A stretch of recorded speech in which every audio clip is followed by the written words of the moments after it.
Hey, how's it going, and welcome to Whisky Wins with me, Stuart. Today we've got a Tullibardine 13-year-old from the Whisky Broker. I believe this cost around £65 when I purchased it.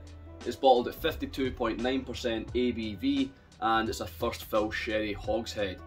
Filled 12th of August 2008 and bottled on the 6th of October 2021. No chill filtering, no added colouring, may contain small traces of cast sediment. So we'll get right down to the nose, the palate and the finish and see what we've got there. So the nose straight away, there's a little bit of like spent match or something like that, kind of burnt match, a little sulphury. There's some burnt caramel, if you've left it in the pan too long when you've been creating like a caramel sauce or something, a little bit burnt caramel.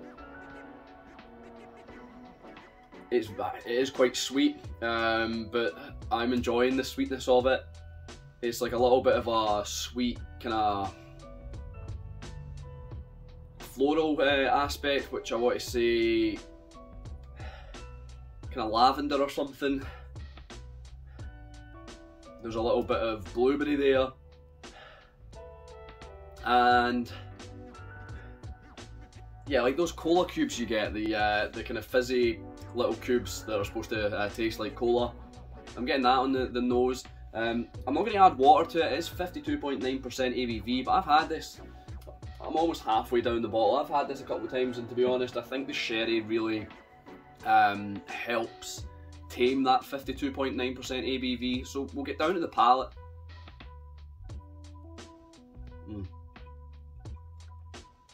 Initially quite dominant with the wood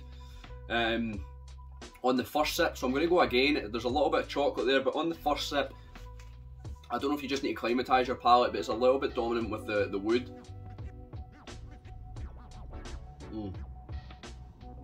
Yeah, so much better with the second sip. You need to give that some time. Sometimes I feel like the first sips can be a little overwhelming. So there's more a kind of tart experience, more maybe blueberry as well, blueberry jam, quite sticky, quite jammy. Definitely, like I said, chocolate. There's a real, what would it be, like a raisins and chocolate fruit, kind of fruit and nut, or chocolate and raisins, yeah, chocolate bar. Yeah, there's something like that there. Like I said, a sweet jam, sticky. I feel like there's something spongy, possibly like a raspberry ripple sponge or something like that. It's yeah, like a little cakey, a little spongy, a little sweet, a little fruity. It's quite lovely. Like I said, the sherry really helping the ABV.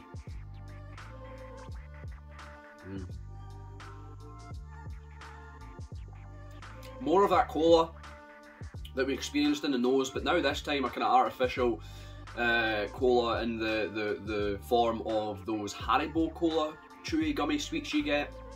Not the fizzy ones, but just the chewy plain ones. The gelatine and the fake cola flavour there. Yeah, I'm really enjoying it. A little bit of savouriness, possibly bitter. I was going to say umami, but something like that just at the end of the palate as it's kind of making its way to the back of my tongue. I can just feel it there. There's a little bitterness that is a little bit powerful, but the sweet flavours at the forefront help make up for this. The finish is long.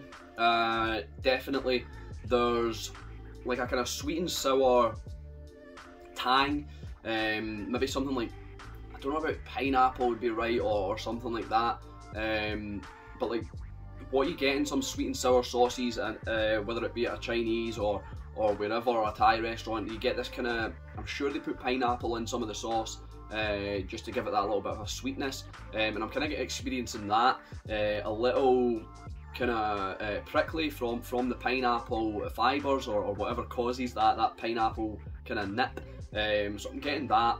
Yeah, like I said, this sweet and sour sauce. See what else there is in the finish.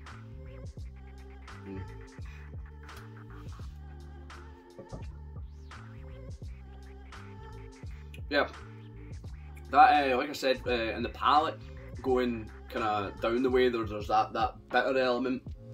So now it's like for the finish, I want to say it's like a burnt toast Yeah, a burnt toast with maybe a little bit of butter on there. You've just slightly overcooked the toast in the toaster, or the bread in the toaster, and yeah, you've got this burnt kind of bitter, but still a little, I wouldn't say creamy. It's not necessarily a creamy dram, but just a little buttery. Maybe oily is the better word. Yeah. So instead of like creamy or buttery, like oily burnt toast. So yeah, this has been quite a short review, but I wanted to get it out. There's nothing bad about this dram. Maybe there's that little bitterness that can be a little overpowering for some. But like I said, the sherry really promotes this dram and holds it up. So we'll get down to my ratings. I think you know what it's going to be, because it's just so tasty and only £65. I think that's what I paid for it. So would I buy it again? I think I would. It's a kind of wintry, Christmassy dram. If you're staying away from sherry, like I have been at times, it's something I probably wouldn't reach for. But it reminds me why I enjoy sherry. This is a classic example of a whiskey done in sherry and done well. Yeah, the sherry's obviously quite dominant, being first fill, but I'm enjoying that at the moment. So yeah, I think I would buy it again. Do I think it's worth it at £65? Yeah, I believe so. A 13-year-old.